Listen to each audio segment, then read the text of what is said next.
Roy Orbison, you got it. And if it's a local sport you want, well, you got it. Because it's SportsFeva time for your Thursday morning sporting fix. Peter Swampy Marsh is back after a week off. Welcome back, Swampster. Yeah, back from the rehab, Matty. And thank you to Big Andre Grimo for filling in for me last week. I wouldn't have wanted to put the listeners through an hour of my voice. It was all but gone. So, but much better this week. Back into it, and it gave me plenty of chances to catch up on some local sport while I was laid low. Yes, well, this week we wait 4 years for this event. And here it is. It's upon us, Swampster, the Olympics. I love it. It's absolutely wonderful. I'm so excited ahead of this year's Olympics. We've got so many local competitors for people to cheer on, people with local links, and it's going to be a big one in London. I'm just absolutely over the moon and cannot wait. I'll be up bright and early on Saturday morning to watch the opening ceremony, and then my first appointment for to watch some local action is Sunday afternoon. Jody Schultz and the Hockey Roos will open their campaign against New Zealand, so looking forward to that one. The Wamuran will wonder Jody Schultz. So we'll go through later in the show as many as we can of our Moreton Bay hopes and when to watch out for them. So looking forward to that. I haven't discussed this with you at all, and it's just come to me. I was last Sunday morning, I guess Sunday night, Monday morning, decided I'll get the body clock ready for the Olympics. Thought I'll get up and watch Adam Scott win the British Open. Oh, didn't that go pear-shaped? Yeah, that was a poor decision, wasn't it? But look, Scotty's a good enough golfer that he'll come back. The British Open is a fickle mistress at the best of times, and as a golfer, I've been where Adam Scott is. You think you've got it in the bag, you make the turn, and all of a sudden you're a different golfer to where you were on the front nine, and it was disappointing, but I'll be honest, you always had it in the guts that he had to, it was only going to be himself that he had to beat. And look, everything went horribly wrong. But he's been in too good a form for too long and been contesting those majors for too long for it not to happen someday. He did so well afterwards. I heard some of the comments he made to the media straight after the win, and he held it together, but underneath you could tell he was a bit of a broken man to come that close to to claiming one of the most famous trophies in world sport, full stop, the old Claret jug, and let it slip through his fingers. But well done to the big South African Ernie Els. I cheered big Ernie on at the President's Cup as part of the international teams, and he's got one of the sweetest swings I've ever seen. They don't call him the Big Easy for no reason. But commiserations to Scotty, but he'll be back for sure. Absolutely. Ernie Els will go down as one of the all-time greats too, no doubt about it. And that was a great victory for him. But poor old Scotty, I can only imagine how he's feeling, because I was heartbroken, Swamp, when that last punt for he just needed the par. If he parred any of those last four holes, he's in a playoff. So I don't know how he would have gone in the playoff. He's looking a bit shaky, but it's a different story if you at least get there, isn't it? So a bit choky, is that a term? Yeah, yeah. Just got a bit choky there at the end. Bit choky. Yeah, a bit choky. That's it. If it wasn't a term, it is now. So what else we got coming up on the show today? Yeah, big show today, Matty. We've got Australian crawl swimming coach, and he's one of the best coaches going around. We're very lucky to have him in our local region here, Chris Mooney, to run the rule over Australia's swimmers, of course, in the pool for the first week for the Olympics. So he's going to run his eye over our chances in the pool, including our local chances. Then we've also got Graham O'Brien, head coach of the Caboolture Lions. They moved up into second spot at the weekend. Redcliffe tripped up the Redcliffe Tigers with a loss and allowed Caboolture to shoot back into second spot where they want to be on that ladder. They've got finals coming up in a couple of weeks, so Graham will talk us through everything that's happening at Alexander Bar Oval. And then to wrap things up, we've got Karen Froloff from the Caboolture Netball Association. Their rep teams have had some absolutely massive weeks just gone. They've got another big one coming up on Sunday, and she's going to talk us through all the successes that they've had, and hopefully they can repeat it again on Sunday afternoon. Very good. And just on netball, congratulations to the 3 Queensland Firebirds players that have been named in the Australian Diamond squad. Of course, Laura Geitz, Chelsea Pittman and Nat Medhurst, so well done to those 3 girls. 3 of the best. Yep, absolutely. It's 8:10, time for a song. How do you go at whistling? Swamp, give us a whistle. Oh, not so flash with the crook, no. You know Flow Rider? No. Well, we'll leave it. We'll leave it to old Flow. Flow Rider whistling doing a much better job than Peter Swampy Marsh. Time now to get into this Olympics preview, Swamp, and we'll start with the swimming because that's what we're famous for here in Queensland, and particularly the Moreton Bay region. Yeah, absolutely. And on the line, we've got Australian crawl head coach. He's one of our SportsFeva favourites, and has been passing his own eye over the Australian swimming team. We've got Chris Mooney from Australian crawl. Good morning to you, Chris. Morning, fellas. How are we? Yeah, we're very excited here, mate. It's a wonderful time to be a sports fan, and especially to be a fan of the swimming. It's all starting to wind up, and I imagine yourself, mate, you must be pretty excited to see the best and the best jump in the pool in a couple of days' time. Yeah, that's exactly right. There's going to be a plethora of amazing swimming, and not just from the Aussies, but you can put your pen through the form guide leading into any of the major events, because they bring their A game to this one, fellas. It's going to be a ripper. And just why is that? Like, we can read plenty into the previous results, but what it is about an event like the Olympics that seems to, you look at it and just throw everything out the window and start from scratch again?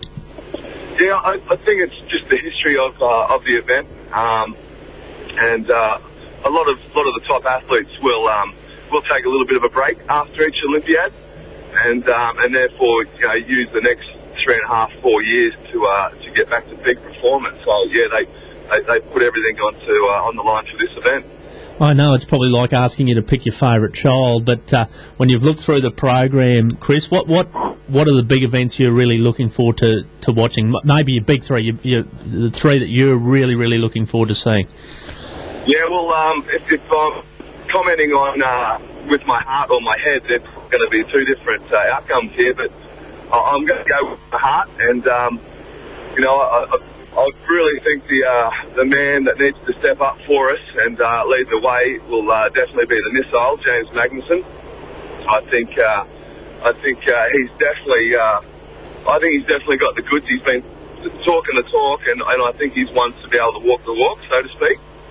I think Kylie Palmer is just an absolute tough unit. I think she's been on the international and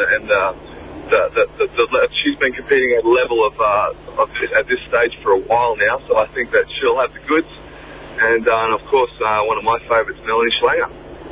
Chris, Kylie Palmer, of course, one of our Moreton Bay Olympians here from Marumba Downs, and grew up here. And just as a side note, on a personal level, one of the most down-to-earth and lovely people you'll ever meet. Finished second at the World Championships behind the Italian, I think, Francesca Pellegrini. Is she a chance of knocking Francesca off and a real chance at a gold medal here? Yeah, I think for great things to happen, you've got to surround yourself with great people, and she's done that continuously for a lot of years now with good coaching and good training habits, and yeah, she's mate, I think the Europeans are going to be really tough to beat.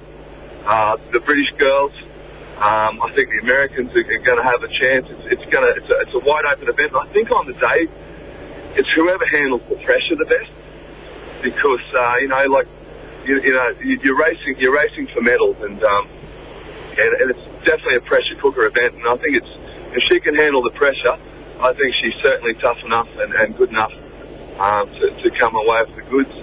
And speaking of people handling pressure, there probably wouldn't be too many swimmers in there that are better at handling it than three-time Olympian Jessica Schipper, of course, another Moreton Bay favourite here for us. Third time at the Olympics for Jess. How do you see her going in the butterfly? Yeah, I'm not too sure of Jess' preparation. I think she had a little injury not so long ago. But yeah, her background and she's one tough athlete as well, and she has she could bring the goods on the day as well. It's just going to depend on how much work she was able to do leading into this event, and what how bad the injury was and so forth. But yeah, if she gets it right on the day, and she's done the work leading into this event, she'll definitely be in the medals, that's for sure. Another swimmer from the Moreton Bay region, originally anyway, and has been surrounded in controversy the last couple of days. I'd like your comment, Chris, on Liesl Jones and the controversy surrounding her. Yeah, again, you can't hide in swimming. It's one of those events that if you haven't done the work, you're certainly going to get found out. And I don't know. I sort of don't buy into all the hype that's surrounding her. I think that if you're a four-time Olympian, you know what's going to happen on the day. And I remember a few Olympics ago they wrote a one Kieran Perkins off in a similar fashion, mate. And we know what happened with KP. So I'm just hoping that our Golden Girl can step up and prove a few of the critics wrong. Wouldn't that be fantastic? Yeah, it most certainly would. You can never write off a champion. It's what's between the ears as much as anything else at these games. Now, of course, you said one of your absolute favourites there, and probably a lot of people might not know you had a fair involvement in the career of Melanie Schlanger, who's been prepared very well. How do you see? You probably had a bit of chat with Mel in the lead up. How was she prepared for this Olympics in your eyes, Chris? Yeah, she was on the scene as a young athlete, as too was Kylie Palmer, and I think what that's done for the girls is it's taught them how to deal with the pressure. And I think she's super happy in her life as well at the moment. I don't think she's ever been happier as a person, and she's just able to get stuck into her training, and I think she's going to draw on those years of experience, mate. And talking to her, she's quietly confident, but at the same time, it's a wide open event. There's probably all those events are just so wide open. It's just going to be who handles the pressure best on the day, and who gets it right with their race plan and so forth. Because everyone's going to bring it, that's for sure. One of the busiest people in London will be Michael Bowl, of course, the head coach at St Peter's in Queensland here. I know you're quite good friends with Bowley. Would you trade to be in his position to have like 9 or 10 swimmers in events here, and a fair bit of pressure, and I don't think he'll have any nails left by the end of the first week? Do you know what? I don't think there's a better man for the pressure cooker situation than Michael Bowl. If he is feeling any pressure, he certainly won't display it. When you get in those situations, athletes do feed off you. So I suppose if they can see you with a bit of pressure and a bit of nerve, it rubs off on the athlete. So, mate, if anyone's gonna handle the pressure, it's one Michael Bowl. So yeah, he's the right man for the job, and a fantastic coach, fantastic natured person, and he may not have any nails left, but he's the right man for the job, that's for sure. Chris, it's going to be an absolutely wonderful week and a half in the pool, and we can't wait here at SportsFeva. I'm sure we'll be up bright and early. Hours that as a swimming coach are probably used to, but they'll be a bit tough for the rest of us. But thanks so much for passing your eye over us and giving us your tips, and we'll keep our fingers crossed for all our Moreton Bay swimmers. Thanks for your time this morning, Chris. My pleasure, fellas. All the best. Cheers. Chris Mooney there from Australian Crawl Swimming. Swamp, I'm very excited about but I'm going to quickly play a word from our sponsors, and we'll be back to talk some more Olympics, okay? Absolutely. 24 minutes past 8 here on SportsFeva. We've been talking Olympics this morning, Swamp, and how are we going to follow the Olympics this year, mate? What's the best way? Of course, we've got some great coverage on Channel 9 and Foxtel, but so we can follow our local stars, how do we go about it? Of course, so if you're looking to follow any of the local stars, there's a couple of ways you can do it. The best way, if you can do it, is on the web. If you jump onto questnews.com.au/Moreton, so again, questnews.com.au/Moreton, every morning and every afternoon we'll have an update and a pointer. So 7 a.m. will give you a full wrap of everything that's happened overnight, and 5 p.m. will give you a full pointer of who to watch that evening. If you jump on there right now, we've actually got the first, or all of our local athletes in their competitions, their heats, their semi-finals, their finals, if they get there, all laid out for you, so you can make a note. The other way you can follow it online is through all of our social media channels. So on Facebook, at Caboolture, or the Caboolture Herald on Facebook, or at Cab Herald on Twitter, or of course yourself and me on Twitter, Matty. I'm at Swampy88, and of course at Mr. Peninsula. We'll also be covering it there. But if you're looking for online, those are your best options. Alternatively, if you're not on the net, grab your local Caboolture Herald from Tuesday this week. There's a big lift out inside the first couple of pages, and that's profiled all of our athletes, and it's got all their competition times in there as well. So you can stick that one on the fridge, keep it handy for the 2 weeks, and make sure you don't miss any of our local competitors. And of course, pick up your Northern Times and your Caboolture Herald on Tuesdays and Fridays throughout the games, and we'll make sure that we give you plenty of warning about when our athletes are going to compete, so you can catch all the local guys in action. Yeah, looking forward to it, no doubt. Now, what's you're not considering Moreton Bay, the Australians as a whole? I want your three good things Australian-wise to win gold. Oh, you put the pressure on me. I know you said not considering Moreton Bay, but no, it can be a Moreton Bay star. I'm just saying it can be outside of Moreton Bay. I'm going to go for Kylie Palmer for my first one. She's while she's one of the most down-to-earth and nicest people I've ever met, she's, like Chris said, a real hard nut and a real competitor in the pool. She's had a really good preparation, and underneath her nice demeanour, there were a few things that were thrown about after the last Commonwealth Games that said she was perhaps a bit of a flash in the pan, a one sort of thing swimmer, and she took that to heart a bit, and she's got a few people to prove wrong here, and she has just had such a good run in. She's peaking at the right time. She's feeling fitter and better than she ever has. So she would be my my first one there to watch. Kylie, she's a red hot chance for a medal. And you know what else? She has previously been on SportsFeva, so she's got the bump. So there you go. I really like, and I don't want to put too much pressure on her because she's one of the best. But Sally Pearson, I think, is.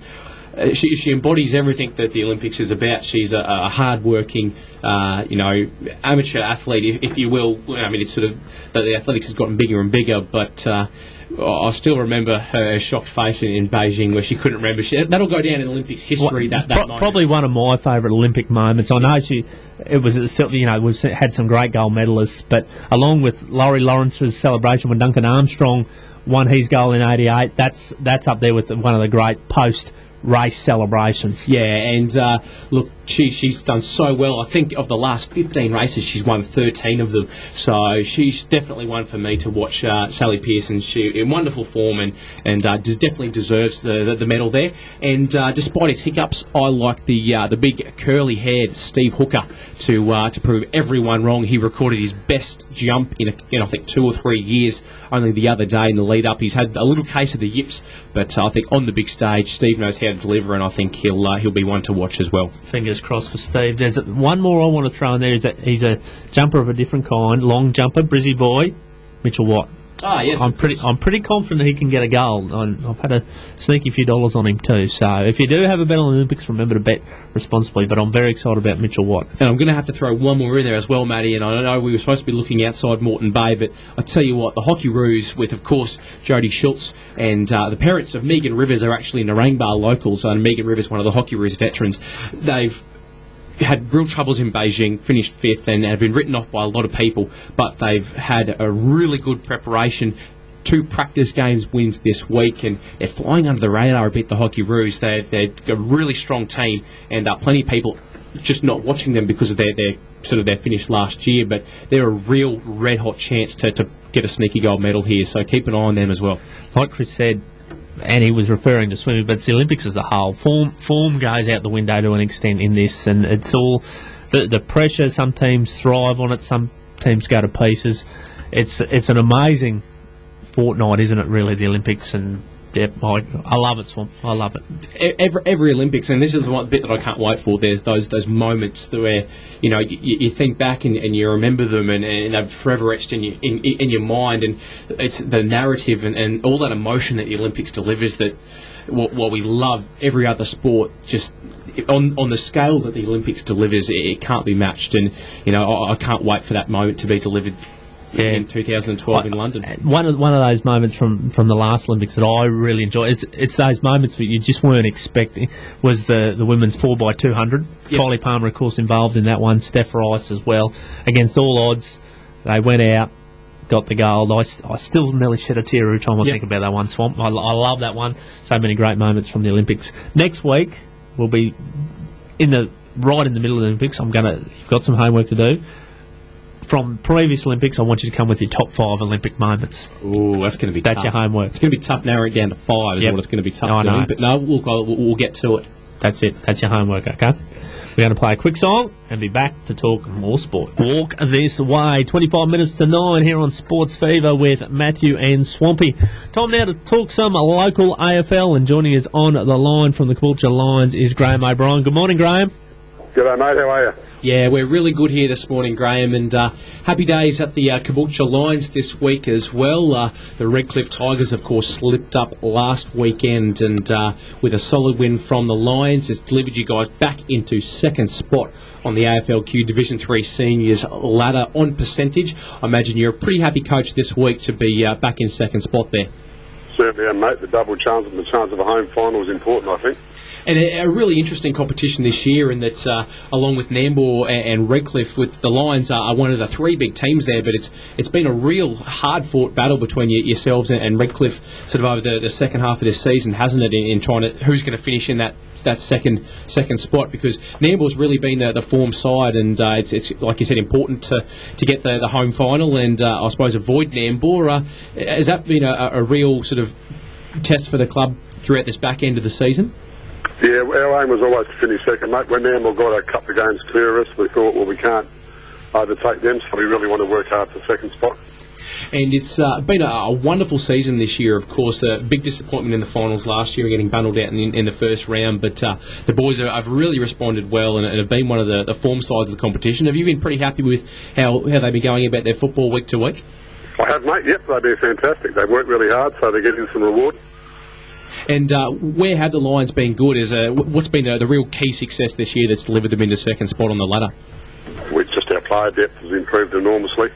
And has that been through a lot of those juniors that I know at the start of the year you had, or not necessarily juniors, but sort of the second tier guys that are brought into the camp with the senior first choice side, and has having those players and know the structures and be bonded with everyone been a real help to you?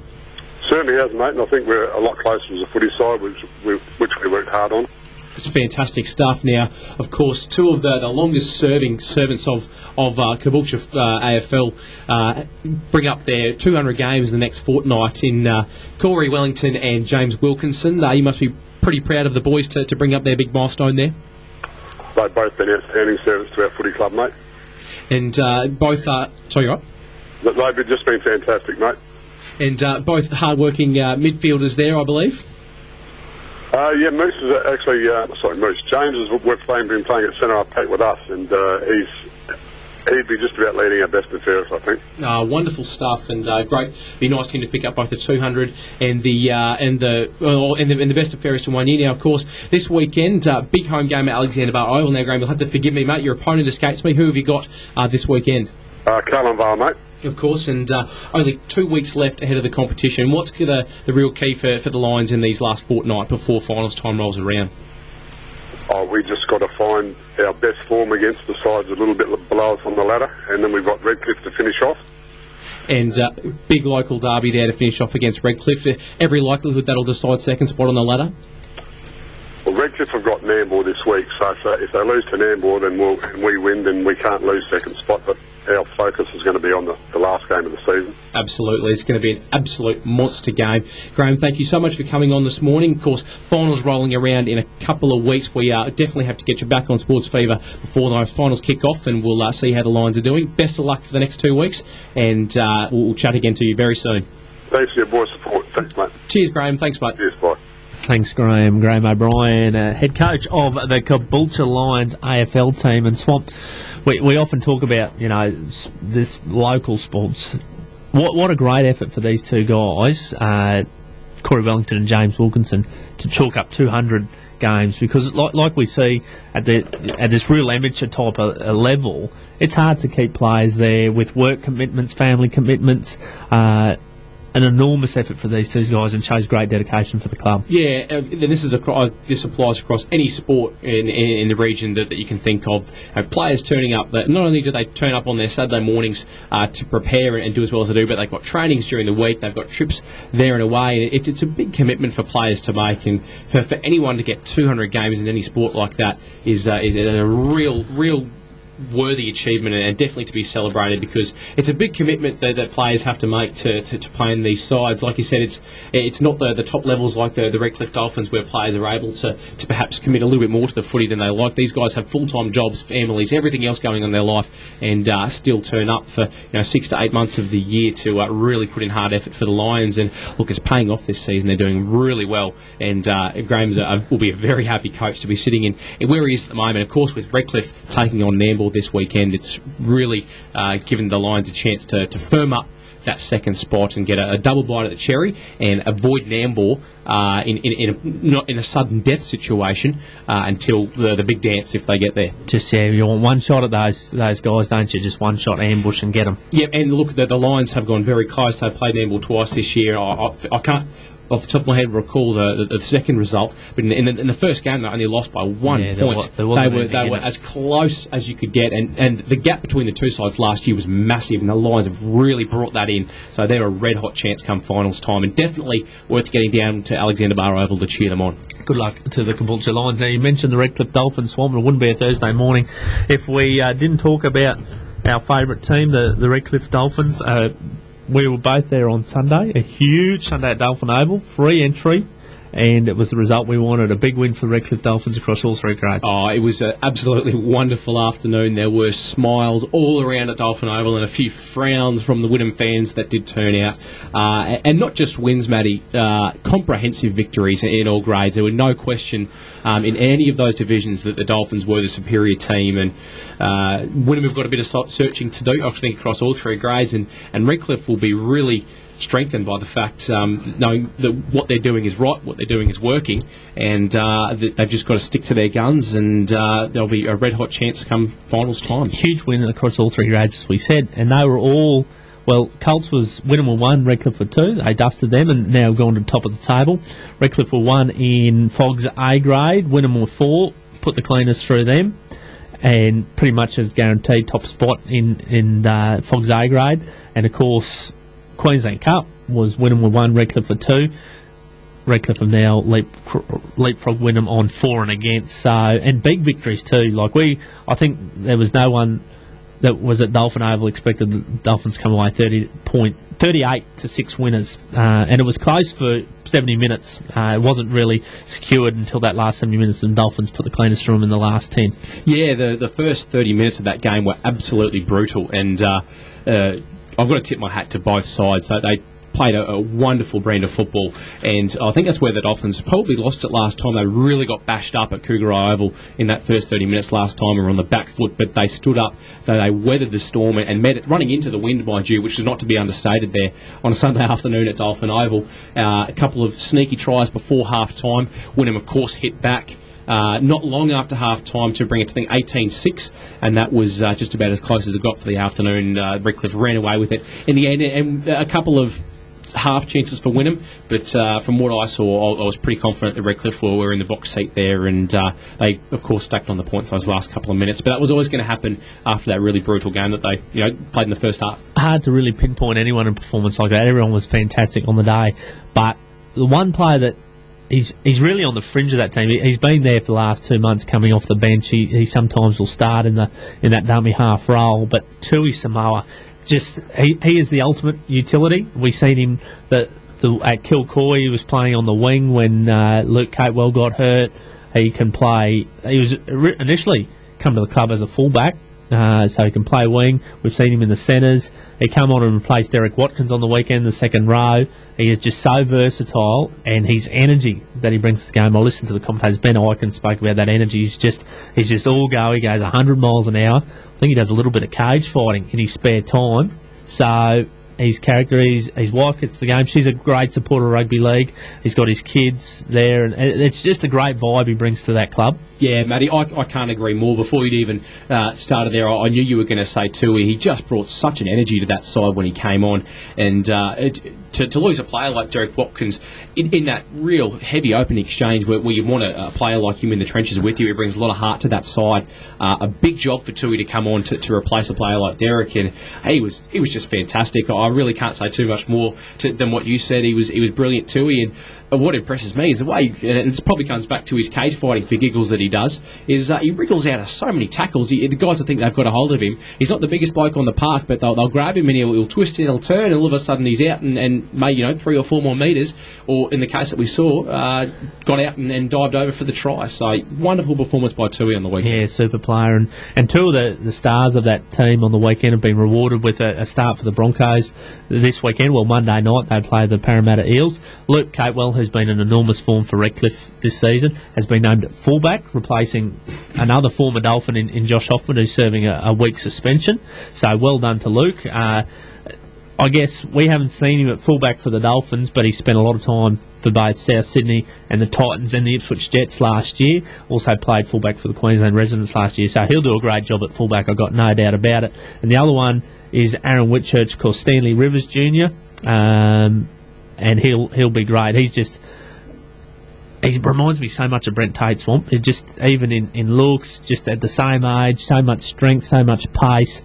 He's got a big future ahead of him. Yeah, there were definitely shadows of Brent Tate. Anyone that got along or watched on the weekend, one of my favourite moments from that game was when he tried the short kick-off. They batted it back, and Whitchurch was there to pounce on the crumbs, and his big don't argue on another Broncos player, and Nat Barnes, and he probably knows Nat quite well, who was playing fullback for Wynnum. His big don't argue and then run down the sideline was something that we've seen from Tatey plenty of times, and wonderful stuff there from Aaron. He just looks like such a strong player, and doesn't make errors. He's always there. He's always dangerous, and definitely big things on the horizon for him. Yeah, no, looking forward to him, and we found him here at SportsFeva. Oh, my word, we did. Yep, he's another one we'll play. 14 minutes to 9. A word from our sponsor. Bang on 10 to 9 here on 101.5. Time now to talk some local netball, and joining us on the line is the rep convener at Caboolture Netball, Karen Froloff. Good morning to you.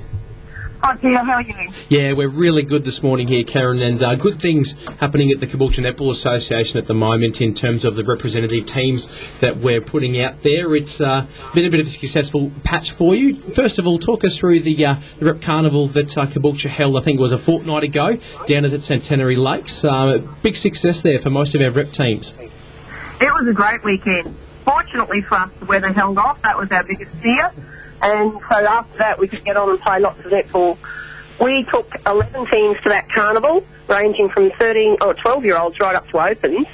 And out of our 11 teams, 7 of them came away with trophies.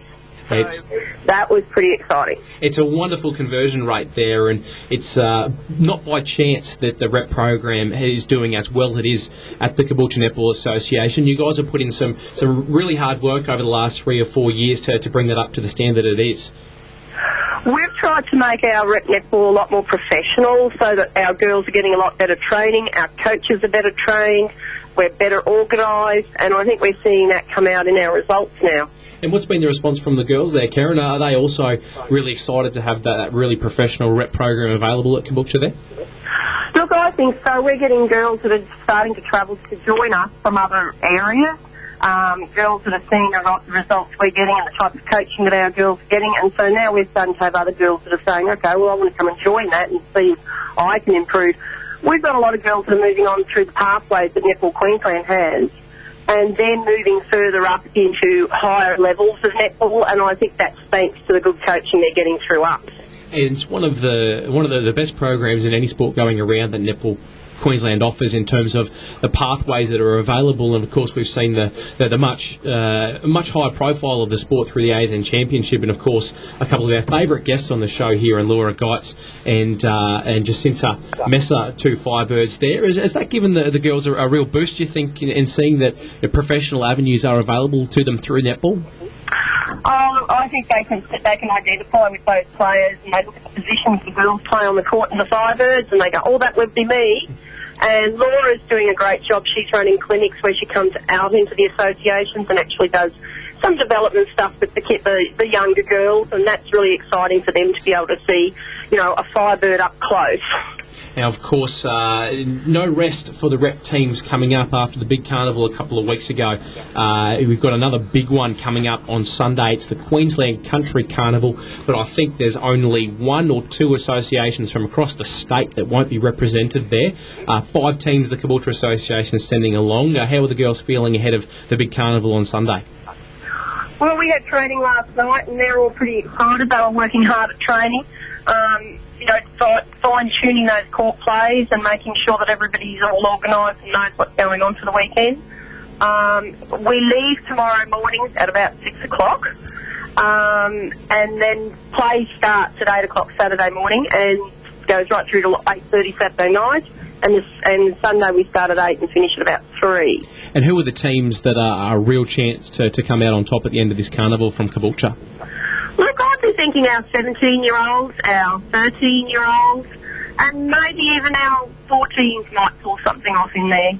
But I think those 17s and 13s are really a good chance. Karen, it's been wonderful to get an update from the association this morning. We give our best Sports Fever wishes to the girls at the Rep Carnival this weekend, and we might get you on in a couple of weeks' time to find out how the girls went. But best of luck. I believe it's up in Rockhampton, the Carnival, come this weekend. It is. That's why we've got such an early start. Hopefully the weather's kind to us up there. It was pretty bad for state finals, so we're all hoping we're not playing in rain and mud again. Karen, thank you so much for your time this morning, and we'll catch up soon. Thanks, Peter. We'll talk to you again. Thanks, Karen. Bye. Great to see our local netballers.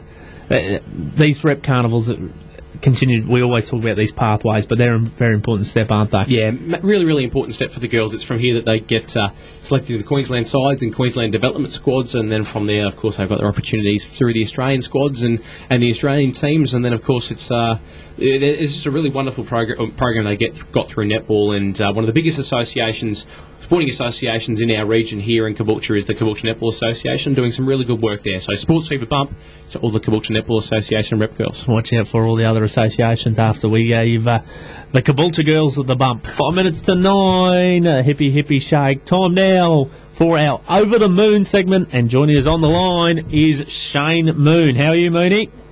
Good, boys. Always good when you ever win. Mate, I know, I can't. It's hard for me to bag at the moment. You're on a bit of a run. You got the money again last week in a very tough week. Hats off to you.